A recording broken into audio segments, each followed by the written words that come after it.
that such results, they knew the prognosis of such results, and they also knew that with that type of bad metastasis, there was no guarantee for a long life. No, I guess one of the things that really struck me about the book was that when he first discovered, when they saw those scans, one of the questions he asked himself, or one of the things he told himself that really got to me, was like, all the things I plan to do. It's almost like, you know, your identity as a person, none of that mattered at that time. Whether he was a renowned neurosurgeon, he was it didn't matter anymore. And he now asked himself, all the things he planned, all the imaginations, all the things he wanted to do with his time, it's almost like everything had become like a standstill for him. But 6 months before now, he had a suspicion. I've already said that he was thinking that maybe he was stressed from work, but because he was at the peak of his career. I remember he had finished his USMLE step 1, he had finished step 2 USMLE, he was in his residency, he was actually in his final year in residency. If you are very conversant with American medical journey, you know that that neurosurgery as a program is a very competitive program to get into, and it's also a very expensive, and it's very lucrative too. They pay them very well. They are highly paid. So he was at the peak of his career, so to say. And if you check from the book, we also found out that he had won numerous awards, and numerous hospitals and labs wanted to hire him around the country. So things were really looking good. He was married. They were about to stay. He was married to an internal medical resident. So things were really looking good for the two of them. So we're now going to part 1 of the book. Now the book is divided into 2. There was a life diagnosis and life after diagnosis. So in the part 1, they take us back. His parents, his mom was a physiologist that trained in India, his dad was a medical doctor, and the dad was a Christian, the mom was Hindu. So their marriage was even not, if you look at in the Christian content, I don't think as a Christian it was a no-no, as a Hindu it was a no-no. But they got married and they moved to New York. So in New York, the father now decided when they were like 10 years, when he was 10 years old, to move them to Arizona. He was like, New York, compared New York to Arizona. Arizona is a very quiet, almost like a conservative town. Then New York is bustling with energy. So because the father, number 1, was thinking of how to save up money for their school, and he wanted also to set up his own cardiology practice in Arizona. So Arizona met them with a lot of creatures, in quotes. It's from scorpions to snakes to spiders, but I think they said they got used to it. I don't know how they can get used to that type of thing. There was one story that made me laugh when they saw a rattlesnake in front of the door, and they said if you kill that rattlesnake, they will come and make their home in your house. So they had to learn to live with. Yeah, I don't think I can ever do that. But they said the mom never got used to it. Yeah. And they were even wondering how the father convinced the mom to even move from New York to Arizona. But there was something interesting about this book, especially this particular, when they said that particular county that they were staying in did not have a good academic profile.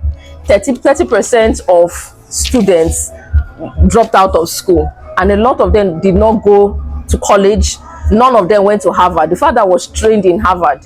So it was like the mother was really concerned, because she was I think it really showed, it really drew home. Like if we've read Gifted Hands, you see the mom's role in Ben Carson's career. I also saw the mom's hand in Paul's career, because the mom was, at some point she started crying. She was like, what's this kind of community that they don't have good education, they have a very poor academic profile around the country. So the mom now got a list of books for them to read. From that 10 years old, they went through a series of books, and if you check, that also made a huge impact in what he studied. His first degree was biology and literature.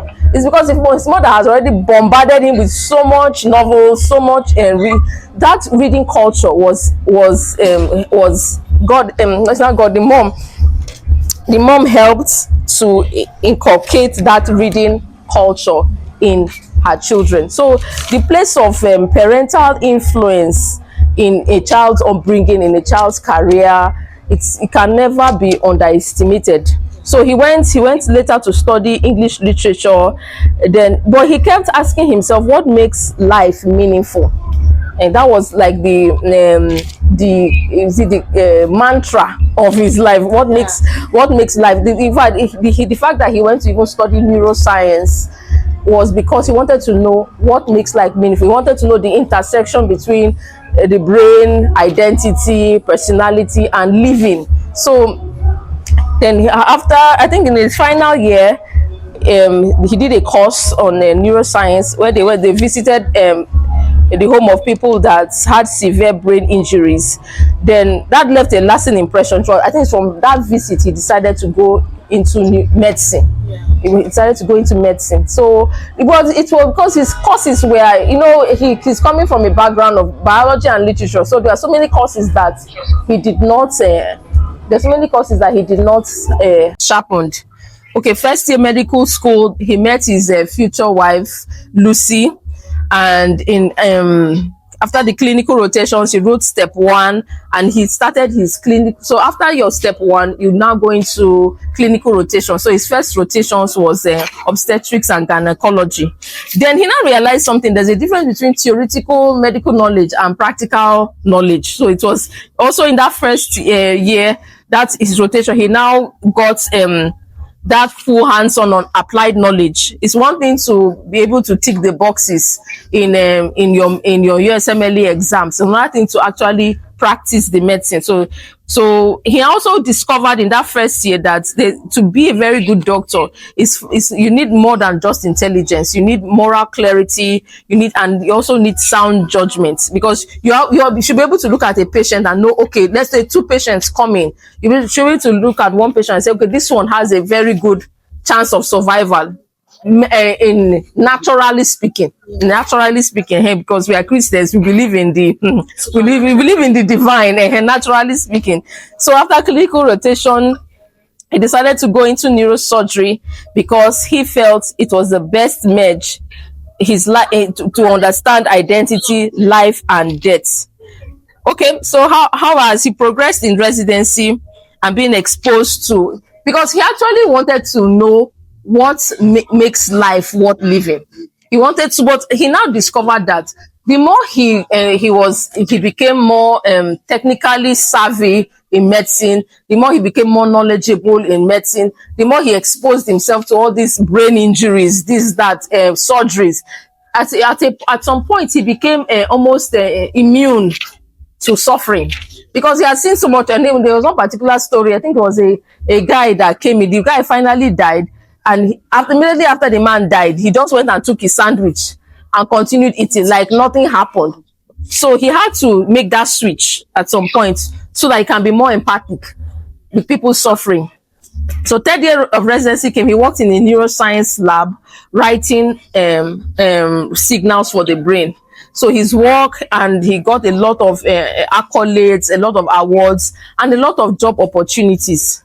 So he was at a very good place in his life.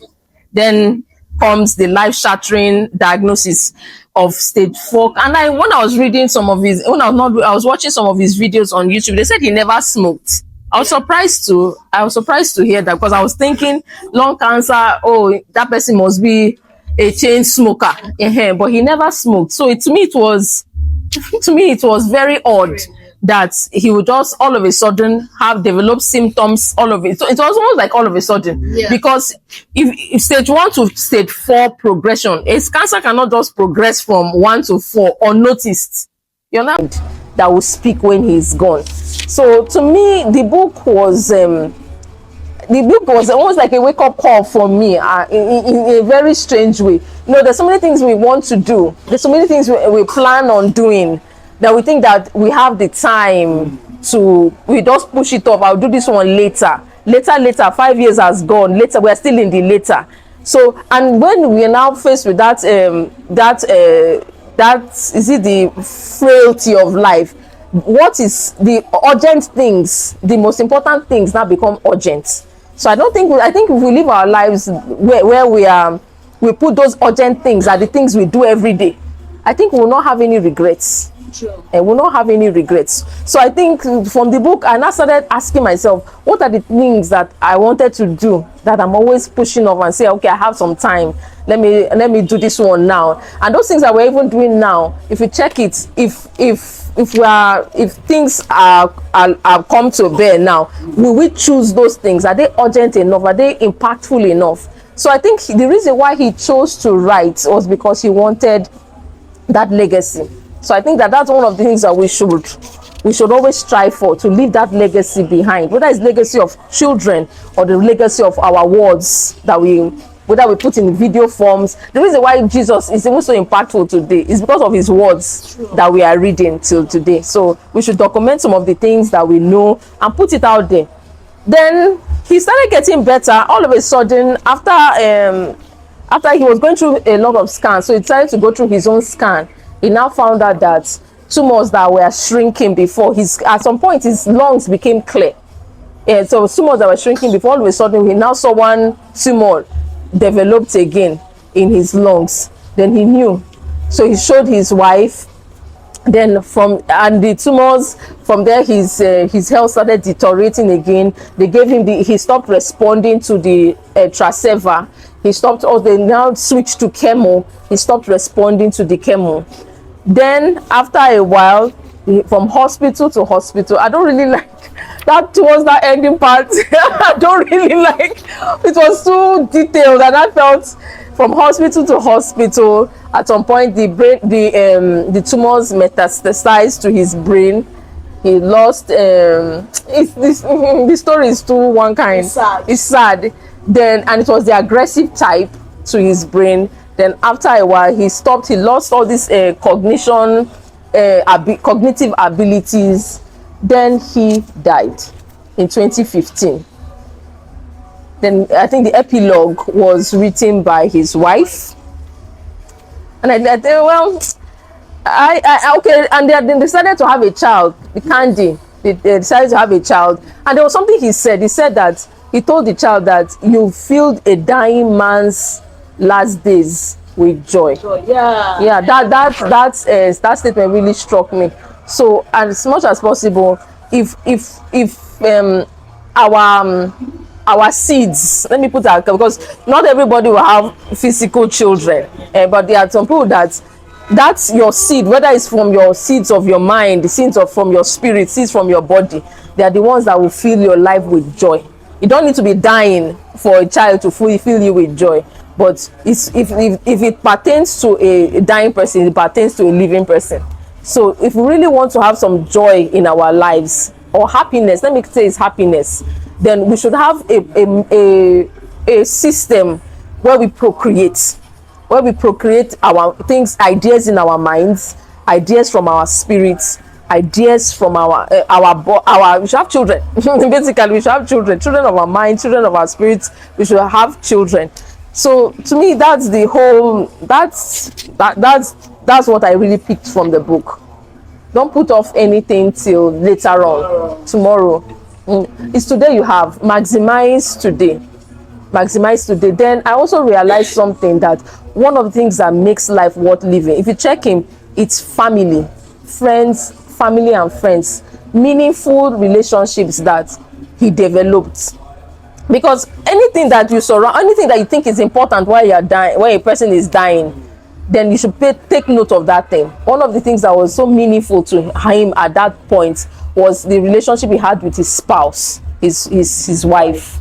One of the things, and also the relationship he had with his parents and his friends, how they rallied around him. So we should also not neglect developing deep connections with people. Not that everybody will be your friend, no, but we should trust God for deep covenant friendships that will span out through your life. I think those are one of the things that make life worth living. Relationships and visions of vision. And because we are believers, I believe that those things that we should pursue are the visions of God in our hearts. Because at the end of the day, identity doesn't matter, renowned neurosurgeon didn't matter. Yeah. It didn't matter. Award, all the titles didn't matter. It was now the legacy of this book, the legacy of his child, the legacy of friends and family that he had. Nice.